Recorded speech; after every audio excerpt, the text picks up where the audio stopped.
Amin'ny fofeny fifaliana no androsoana ao tokantrano indray amin'ity takariva ity. Mety hoe amin'ny alalan'ny onjam-peo azisy no androsoana ao tokantranonao, na ihany koa amin'ny alalan'ny tambajotra serasera manaraka izao fandalinana manokana izao mahakasika ny fanambadiana izy ty ary mandritra ny herinandro tena tombontsoa lehibe izany satria mendriky ny hodiniana, mendriky ny hoenarana indrindra ny mahakasika an'izany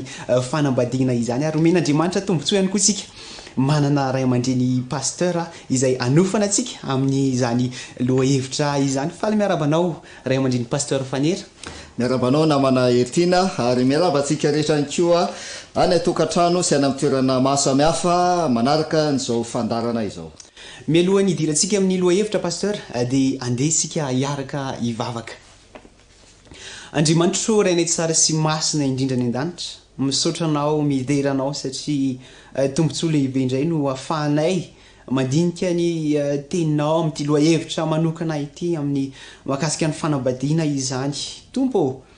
kely ny fisainanay fo ihany ny zavatra mety ho takatraika nefa amin'ny alalan'ny fanahinao dia aoka ianao no hiteny aoka ianao no ilaza ny zavatra rehetra tokony ho fantatray amin'ity anio ity ka ny fony tsirairay avy izay miaino Andriamanitra sao dia mba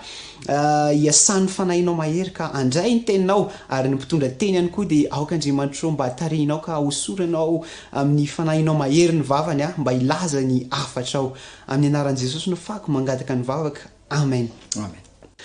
ny loha hevitra amin'ity andro faharoa ity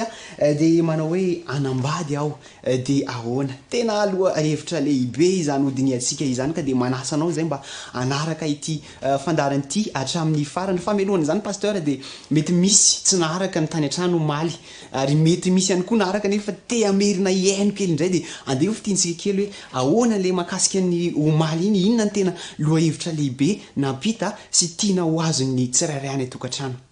marina zany namany tiana andao fitiantsika foy ny lohateny omaly zay manao hoe anambady ve satria betsaka reo zay mieritreritra ny amin'ity resaka fanambadiana ty hoe tena mila manambady ve tena ilaina ve zany misy aza tsy resy lahatra ny amin'ny fanambadiana mihitsy ka mandray fanapa-kevitra hoe aloha za tsy anambady dia omalytsika zany dia namantatra makasika ny fototra ara-baiboly ny fanambadiana dia hitantsika maro fa Andriamanitra mihitsy zay voalazan'le tena Andriamanitra amin'ilay jaona voalohany toko faefatra fa Andriamanitra mihitsy dia fitiavana dia le Andriamanitra zay fitiavana mihitsy no nanorona ny fanambadiana ary le Andriamanitra mihitsy no nandray inisiativa zay le hitantsika omaly satria izy mihitsy no nilaza amin'le Genesis toko faharoa ny 10:20 dia nilaza mihitsy Andriamanitra hoe tsy tsara ozy izy raha irery ny olona dia izy mihitsy no mahafantatra hoe mila namana mila vady sahaza ho azy ny olombelona izy mihitsy moa ary voalaza fa nanao vady sahaza ho an'ny olombelona zany hoe lay fanambadiana zany raha hitantsika omaly dia tsy miankina amin'olona zany izy io tsy miankina amiko na miankina aminao na maneritiana hoe nao tokony anambady na hoe nao tsy tokony anambady fa Andriamanitra no inisiativa ny fanambadiana Andriamanitra zany no mahafantatra hoe tsy tsara aminao ny rery dia izy no manomana zavatra rehetra zay no jery atsika amin'ity andro faharoa ity hoe enare anambady zany dia ahoana azy tena mahafinaritra loatra raha azoko tsara zany pasteur dia hoe fitiavan'Andriamanitra ny olona ny antony nanaovany fanambadiana zay indrindra Andriamanitra lay fitiavana mihitsy zany no namorona ny olona araka nendro moa zany izy dia izy no mahafantatra hoe tsara ho an'ny olona ny manana vady sahaza ho azy tena misaotra betsaka ny amin'izay famitinana fo izay nefa tena hoe malaza ny hevitra ny tsara ary misy raisina tsara ao amin'ity anio ity indray dia hoe anambady dia ahoana efa napetraka teo izany fanontaniana zany pasteur ary maro amin'ny mpitovi no mahasasaina ny amin'izany andro aman'alina mety tsy ahitantoro mihitsy ny ara hoe anambady aho dia ahoana ny fomba hatao dia hovalitsika amin'ity androany ity izay pasteur ento tena fantanena lehibe tokoa zany le hoe anambady dia ahoana ny antony dia zao efa hitantsika zany omaly fa avy amin'Andriamanitra ny fitahiana Andriamanitra ny fototry ny fanambadiana avy amin'Andriamanitra ny fanambadiana zany dia zao ny zavatra mety miseho matsy dia na ho fitahiana ho an'ny olona ny fanambadiana na ho hitondra loza hitondra fampotehana hitondra zavatra maro samihafa zay mety manimba sy manapotika amin'ny fiainan'ny olona zavatra efa niseho zany ary toko sy andininy efa hitantsika zay amin'le Matio efatra amby roapolo andihy fafito amby telopolo le milaza izy tamin'ny andro noa fa anisan'ny antony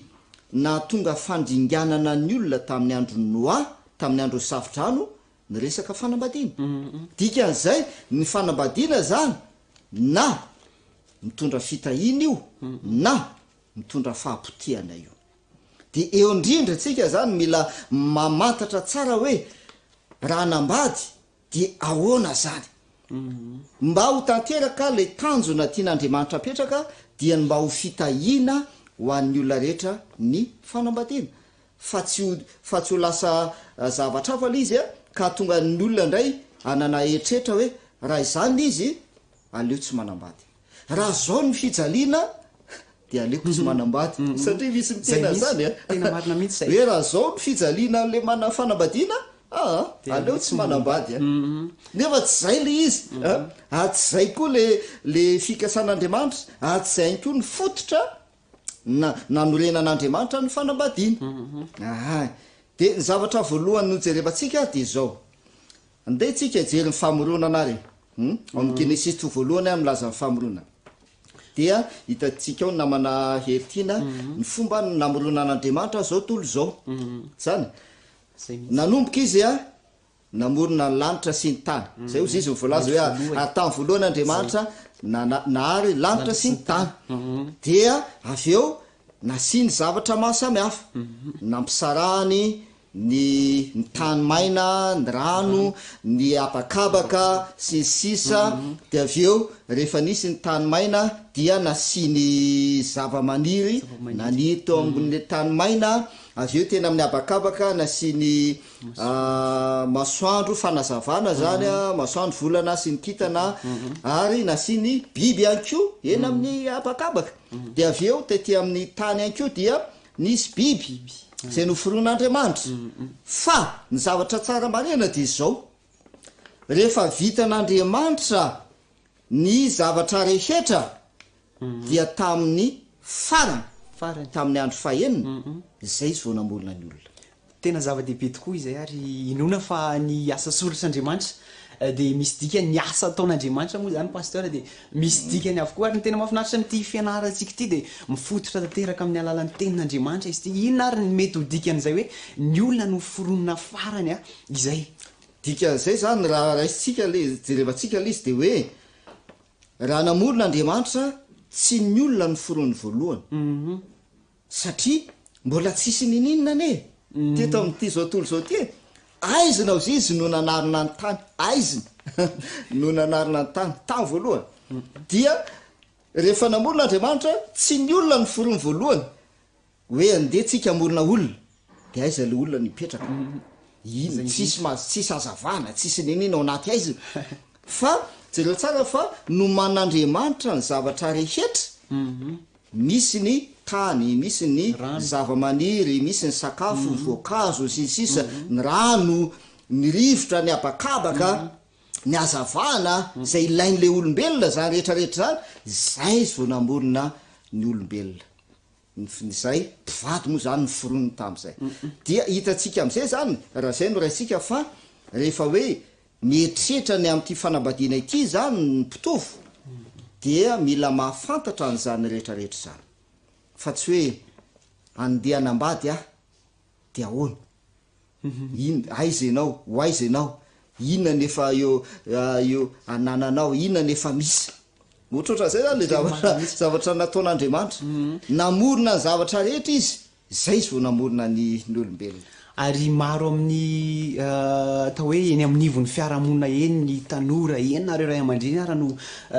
diso safidy pasteur de lasa ohatrany hoe maneho an'ny tanjon'ny satana indray ny amin'ny fanambadiana nefa tsy izay indrindra no tian'Andriamanitra atao ny fanontaniana mipetraka manaraka de hoe matoa no karakarain'Andriamanitra toy izany ny olona de aiza ho aiza ny tombabidin'ny olona tena manana tombabidy ve ny olona eo anatrehan'Andriamanitra raha izay araka ny teneninao zay indrindra raha mpifandraisitsika am'le teo zany le izy de hoe Andriamanitra zany rehefa namorona ny fanambadiana dia efa nanomana ny zavatra rehetra izy hiatrehan'ny olombelona ny fiainany de eo zany tsika no mila mandinika tsara rehefa miroso am'ty resaka hoe fanambadiana ity de eo zany no mila mitandrina ihany ko ny amin'ny ataotsika hoe fanambadiana tsy fidiny tena misy misy zany hoe tena tsy fidiny ho azy le nanambady satria nisy zavatra niseho tao dia tsy maintsy ohatrany hoe voatery nanambady ianao kanefa mety tsy mbola voaomana tahaka ny nataon'Andriamanitra ny zavatra rehetra de voatery ianao nanambady tsy misy zavatra raisinao, tsy mbola misy nininy fa tsy maintsy nanambady ianao satria nisy toe-javatra ansy atao mety mbola hitatsika zany ao arena kely ao. Misy ny olona pasteur miteny hoe rehefa ao mahita anazy tena tsy mety zany zay fomba fiteny zay ary tena tsy tokony ho arany zay satria araky ny voalazanao teo dia misy fanomanana sy fiomanana lehibe izay tokony atao. Zay indrindra dia eo amin'le hoe anisan'ny zavatra mila jerevana zany le voalazanao teo le hoe tombam-bidy ao amin'ny Genesis 2:7 mantsy malaza an'iny le hoe ary Andriamanitra namorona ny olona tahaka ny endriny. Dia ianao zany mila resy lahatra ianao ny amin'ny tombam-bidinao. Mila resy lahatra ny amin'ny tombam-bidy hoe ianao io ane ka tena manana tombam-bidy eo anatrehan'Andriamanitra fa misy ihany koa na maneritiana olona tanora zany tsy resy lahatra ny amin'ny tombam-bidiny hoe ina moa dy zay za zao hoe dia Isiaka ho vady ohatra misy ny tena zany hoe za zao hoe dia Isiaka mba hahita vady hoe za ty mba hahazo vady hoe za ty sisisy satria tsy resy lahatra izy ny amin'ny tombam-bidiny satria mahatonga an'izay mety mampitovy ny tenany amin'ny hafa izy mampitovy ny tenany amin'ny hafa izy kanefa ny ten'Andriamanitra dia milaza amintsika le Genesis 2:8 teo hoe ianao dia noforonina araka ny endrik'Andriamanitra, manana endrik'Andriamanitra ianao ary hita eny aminao zay endrik'Andriamanitra izay, ny hatsaran'Andriamanitra zany dia hita eny aminao. De manampy an'izay ao amin'ny obolana 2:7 de milaza ny ten'Andriamanitra. De zao lazay ny ao amin'ny obolana 2:7 ny 9:10 de ozy izy iza ozy izy no mahita vehivavy tsara.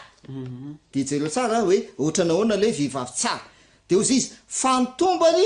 dia mihoatra lavitra noho ny voangy. Jereo tsara ny Baiboly zany rehefa miresaka hoe vehivavy tsara, vehivavy moa zany teneneto fa azo ampidirina koa ny lehilahy zany hoe rehefa miresaka izy hoe fahatsarany de miresaka izy hoe ny tombany, ny valeurany, ny tombany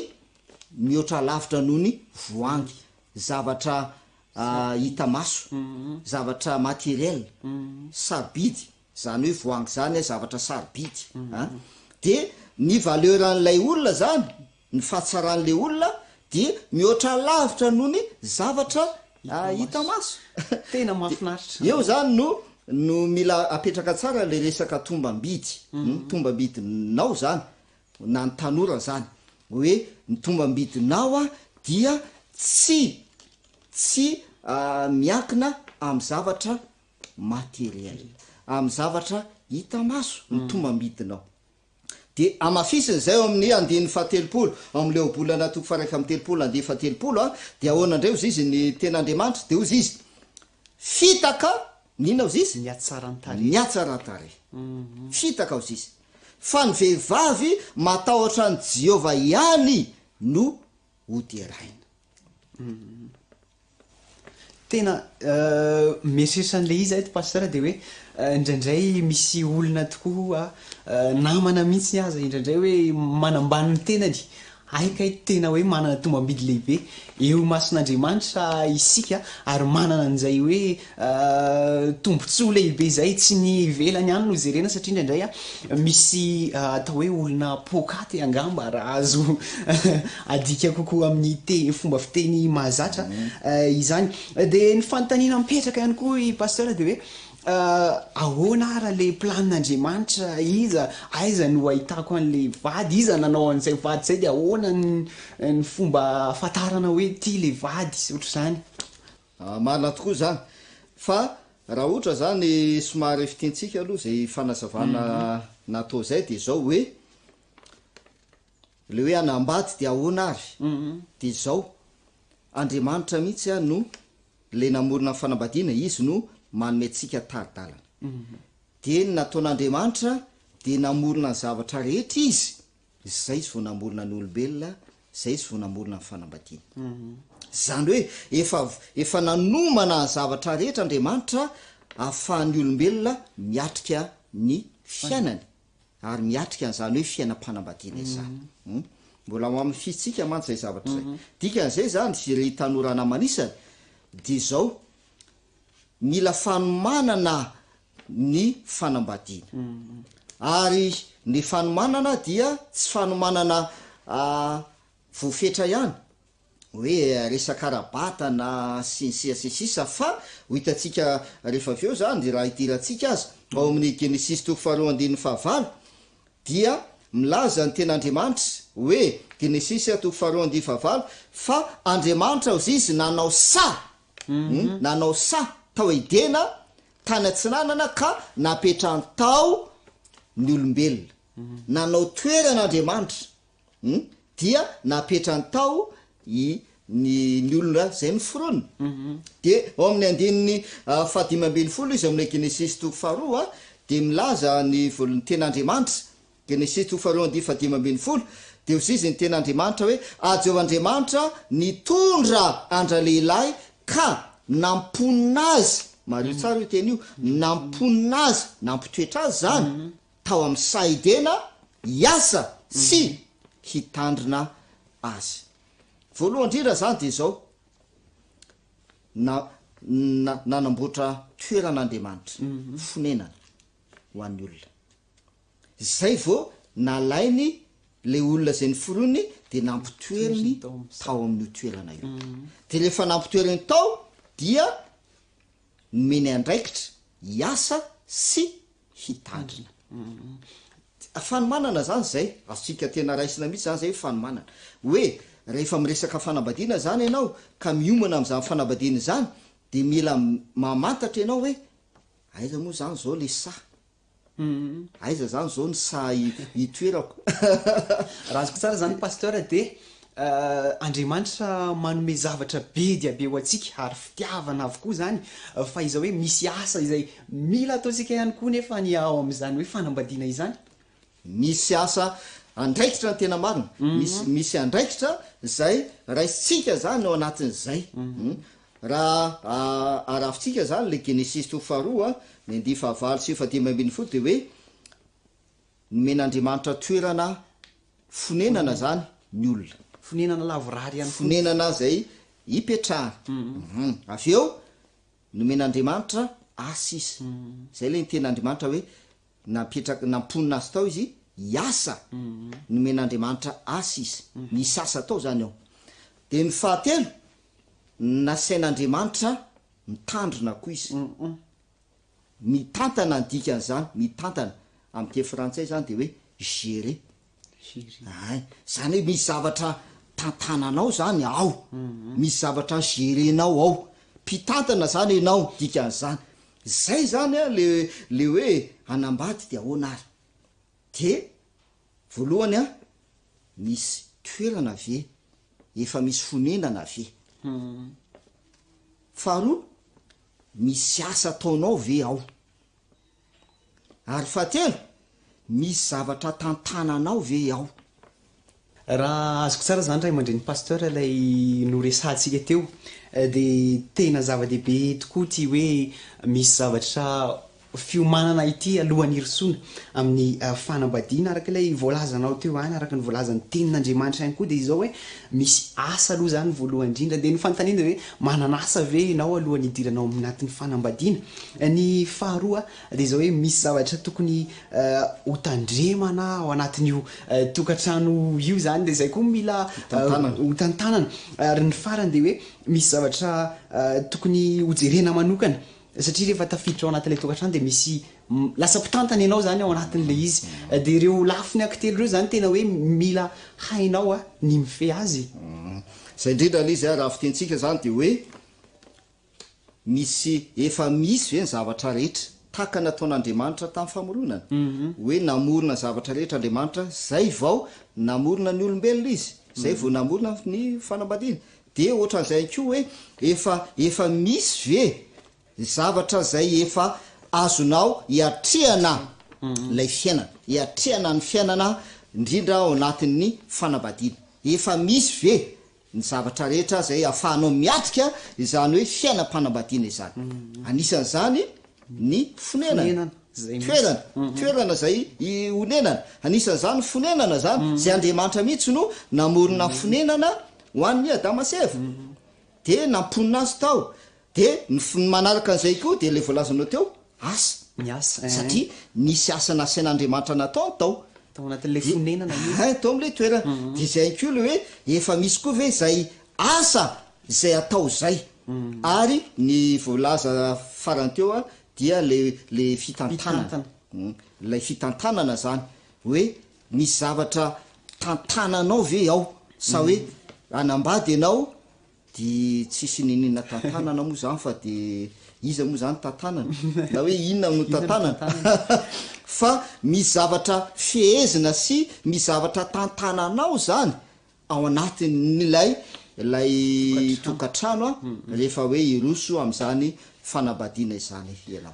hay tsy mandeha anjambany fotsiny kai ny fanambadiana fa maro ny zavatra lafiny izay jerena tokony ho tantanana ary efa hitantsika teo izany ny teny kely farany ary pasteur eo aminatin'ny minitra ray eo angambany mba ho fen'zay zavatra rehetra no diniantsika izay ary afatrafatra ihany koa ny zatovo am'ty hoe anambady de ahoana ena azy ny teny farany zay ampitena amitsika angambany de tsotra ihany hoe Andriamanitra no namorona ny fanambadiana Andriamanitra ny fototry ny fanambadiana de raha apetraka amin'ny fantanena hoe anambady de ahoana azy de tsotra ihany ny afatra Andriamanitra no fototra de ankino amin'Andriamanitra ny zavatra rehetra Andriamanitra no nametraka ny zavatra rehetra ho an'ny olombelona tany am-piandohana de mbola afaka manao an'izany koa Andriamanitra ho anao am'izao fotoana zao raha fantatr'Andriamanitra fa iroso am'zany fanambadiana zany ianao ary zay koa azadino Andriamanitra no mahafantatra hoe tsy tsara am'ty olona ty ny irery satria izay le ny teneniny de izy mihitsy no nanao vady izy mihitsy no nandray atanana nanao vady ho an'ny olona de ohatran'izay ko ankino am' Jehova ny zavatra rehetra satria izy ny fototra ary izy no nanorona izany dia ankino am' Jehova ny zavatra rehetra na ny fiomanana rehetra zay atao na ny fonenana na ny asa na ny fitantanana dia ankino am' Jehova avokoa tena zava-dehibe indrindra ny lohahevitra tsika tamin'ity androany ity ary izay ihany koa no nentina namitinana sy amaraparanantsika azy izao ny zavatra lehibe hoe Andriamanitra no namorona ary izy ihany koa mbola iay izany ao anivon'izany tokatrano izany ka ho atsika tsirairay avy izay miaino izao fandarana zao de hoentina mbavaka manokana izany hoe tokatrano izany indrindra moa fa ho an'ireo izay vao hiditra am'izany hoe fanambadiana izany misy teny pasteur tena mpanompon'Andriamanitra hoe rehefa mbola tsy manambady ianao de mivavaka vitsivitsy fa rehefa tena hoe anambady ianao de mitombo folo eny mihitsy zany mivavaka izay tokony ho atao ao anatin'izay zavatra izay eny ary andeha ho faranantsika amin'ny vavaka ny fotoanantsika ary pasteur eny azy ndao hoe tsika mbavaka izao ny afatra zay nampitaina ary indrindra hoentina mbavaka ianao zay efa mieritreritra sy miomana ho am'izany fanambadiana izany iny vavaka isika Andriamanitra fitiavana rainay zay ny an-danitra misaotra anony amin'ny teninao zay mampahafantatra anay ny fomba nanorenanao ny fanambadiana Tompo Andriamanitra miaina amin'ny fotoana sarotry ny izahay ankehitriny matetika dia tafalatsaka ao anatin'ny zavatsarotra ny fiainanay ary matetika aza dia tafalatsaka ao anatin'ny toejavatra sarotra zay manimba mihitsy ny fanambadiana ankehitriny zay mino zay fa tsy zany ny fikasanao ary tsy zany no nanorenanao ny fanambadiana tany voalohany fa mba ho fitahina mba ho fiadanana mba ho fahasambarana ho an'ny olona ny fanambadiana izany ny fikasanao Tompo Andriamanitra mangataka aminao zahay taio ary ampio ny tanora tsiraray avy mba anana fahendrena hanakina ny zavatra rehetra ny fikasana eo aminao aoka tsy andeha amin'ny fietretan'ny saina izy fa handray anao ho mpitadalana ary ho mpitarika sy ho mpanolo-tsaina eo amin'ny safidy eo amin'ny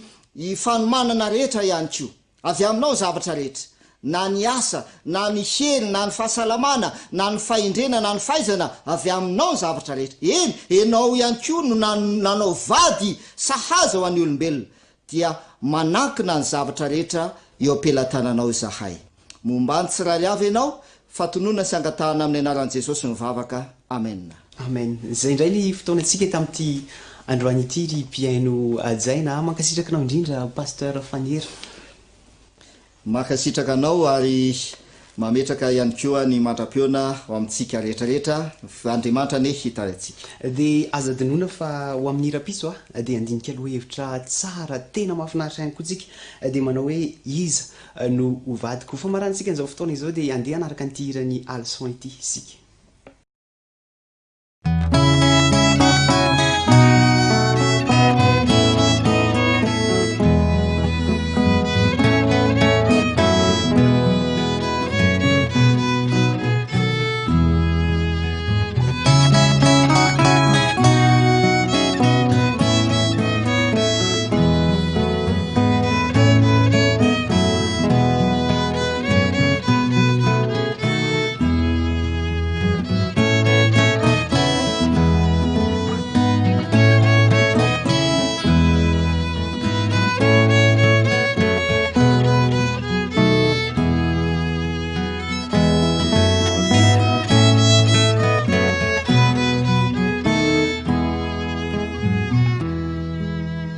Fakayita wase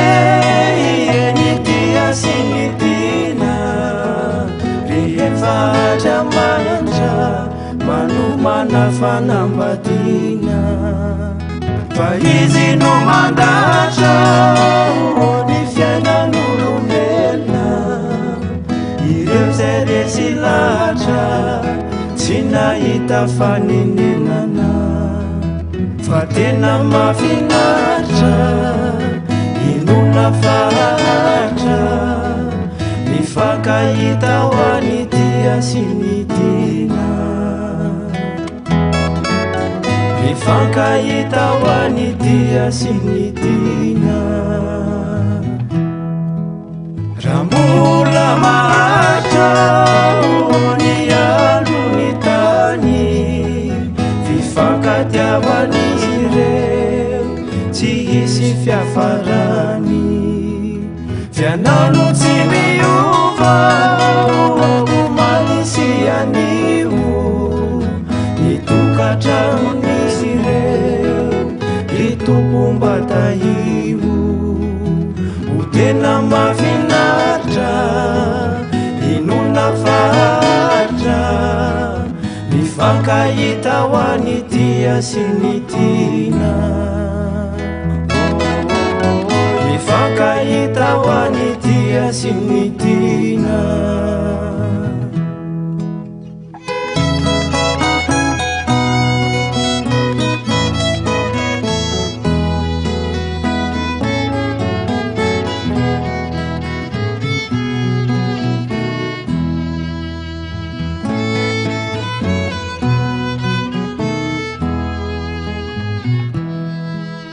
Rununu sitateli zaitanya kanana nunda tunganyula ulava sipijana ratena diamanta